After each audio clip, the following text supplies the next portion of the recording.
So that was about the psychodynamic perspectives, okay, that included Freud's theory and Erik Erikson's theory.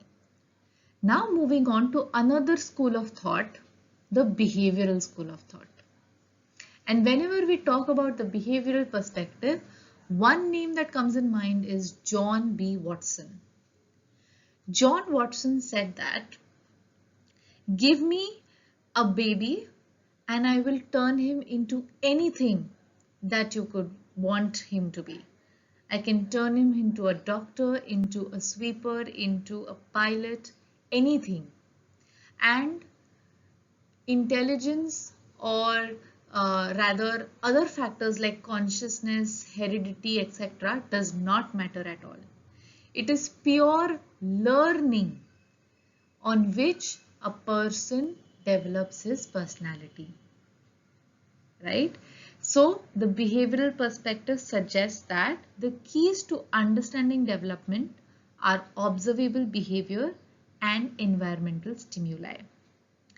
This view suggests that nurture is more important than nature. If you remember the debate we had, so this view says that it is the nurture, that is the environment, that is more responsible in developing a person's personality. Okay, so the two very important theories under behavioral perspective have always been classical conditioning and operant conditioning, right? So in classical conditioning, if you all remember who the psychologist was, Ivan Pavlov, and he did a groundbreaking experiment with his dogs, right? Wherein the dogs learned to start salivation at the sound of the bell. Earlier, the dogs only used to salivate when they saw the food. But when the food started being paired up with the bell, the dog learned how to start responding to the bell as well, right? So this when, if I have to give an example of this experiment in our real life situation, I have an interesting example. Uh, so I think we all start salivating and drooling and start feeling hungry when we smell or when we see a pizza or a burger, right? Right now also you all must be feeling a little bit of hungry at the thought of that cheesy pizza or a yum burger. Now, this is a very uh, correct response. Like you see food in front of you and you start feeling hungry, or you start drooling, or you start salivating, right? But tell me one thing. Whenever you see an ad of say Domino's or Pizza Hut on the television, you start feeling hungry or you start salivating even at that time. Why? The actual food is not there in front of you. Then why is it that you have learned to salivate or feel hungry even by looking at the picture of that particular pizza, right? So this is a great example of classical conditioning, wherein you have learned to give response to a very neutral stimulus. This learning, how does it help in personality development, you would ask, right? So a lot of emotional responses are learned through classical conditioning, right? And say for example, you see that your friend is hurt and that friend is crying, okay? You are not hurt directly, but you see that friend, that friend has a sad feeling and that's why their friend is crying. You also start feeling bad. This is known as classical conditioning. You've learned to feel bad at a neutral stimulus. That sadness is not directly hit to you. That tragedy has not happened to you, but it has happened with someone else. You have learned to respond to that particular thing, right? Or say for example, you are gone to a funeral. The funeral is no one who was related to you, but still you feel a little sad, you feel bad for that person. So these emotions are learned through classical conditioning, right? And then what happens is this classical conditioning is generalized to everybody. I'll give you one more example. Say suppose you had a bad experience or a good experience with a dog. Okay, you know, once you tried to touch a dog, it started barking at you, or you tried to touch a dog and the dog was very friendly.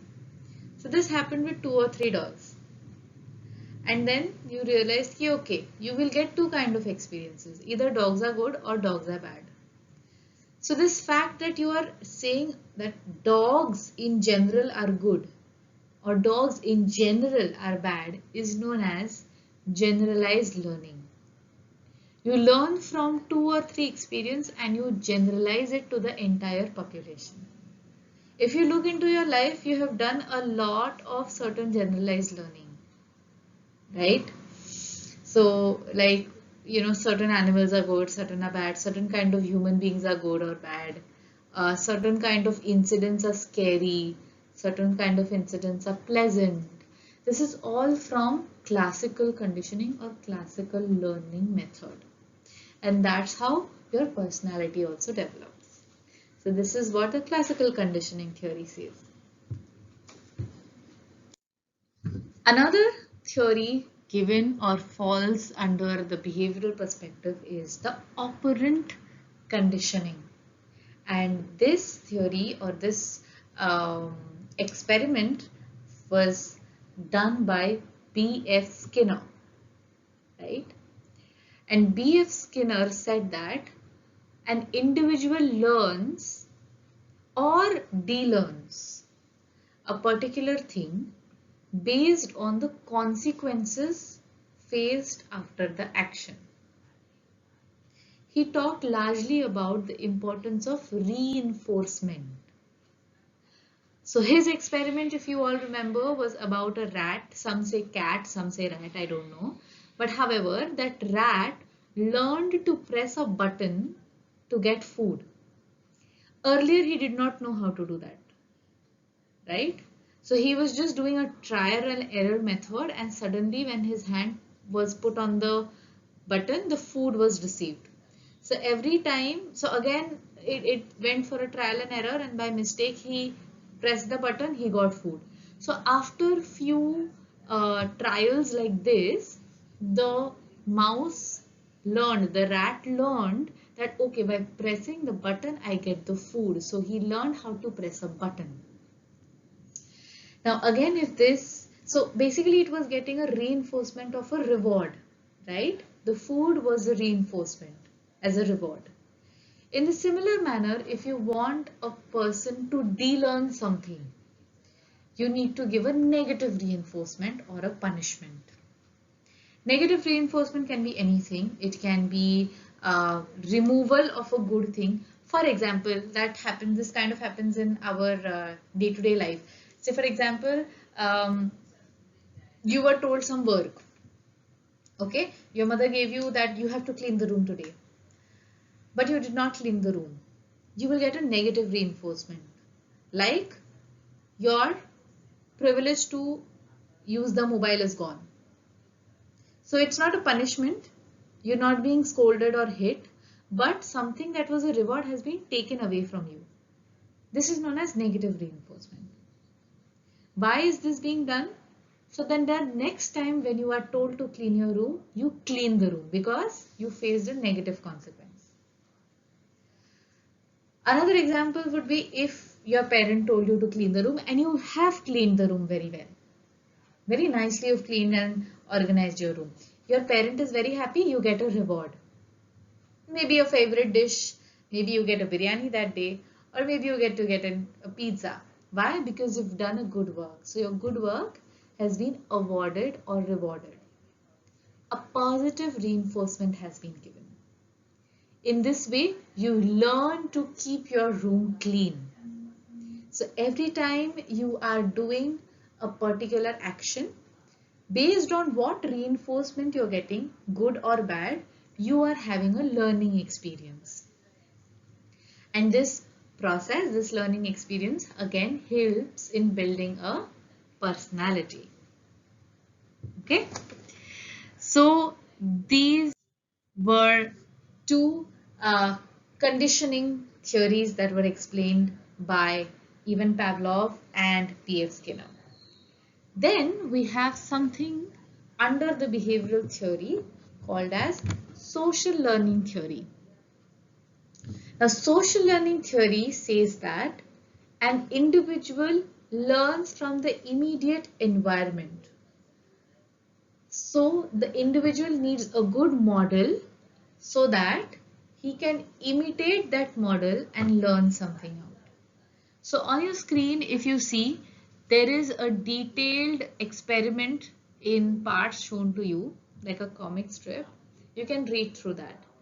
This experiment again was a very famous one conducted by Albert Bandura. So if you go and search for Albert Bandura and the Boo Boo doll experiment, you will find this experiment. You have also learned about this experiment again in your first year. So try to remember and rack your brains on it. So basically the very simple motto of social learning theory is that a child will learn whatever he sees in front. So that's why it is said that if a child keeps watching very violent action movies, the child starts displaying that behavior during the playtime or during any other time also. So that's why parents kind of restrict small children from seeing anything very violent or seeing something which has a lot of action and hitting and abuses, etc. Because the child can imitate that and he can put that can come in his behavior in his normal day-to-day life also. And that's why parents are always told to behave in a very polite manner in front of kids, because kids imitate that.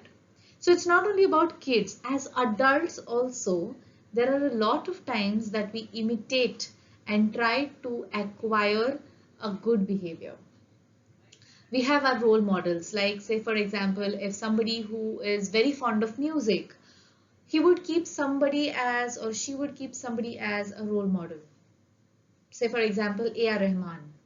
Okay, so a person who is very much fond of music will try to imitate A.R. Rahman's music, his ritual, his routine, so that his behavior can be put and he can also be as good as A.R. Rahman. Right? So this is how imitation works. So I gave a very general example, okay, about this music thing. In our day-to-day life, a lot of things have been learned through imitation. If you just look back into your own life, you will realize that you have imitated certain things from your friend or from a series that you're watching, your favorite character, your parents, your older, younger sibling, etc. So it necessarily does not have to happen from somebody who is older than you. You can also imitate from a fictional character, from someone you think is a role model, from your friend, from your younger sibling, etc. And you can imitate good as well as bad things. Both of it goes both ways. So that's about social learning theory, wherein the bottom line is that learning takes place through social observation, and thus that's known as imitation. So wrapping up the behavioral perspective, you can have a nice small summary put in this picture.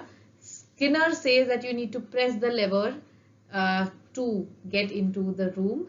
Pavlov says that ring the bell because the dogs are inside, and Bandura says please watch the videotape on how to knock so that you can learn how to get into the room. That's basically learning through observation and bringing about change in behavior.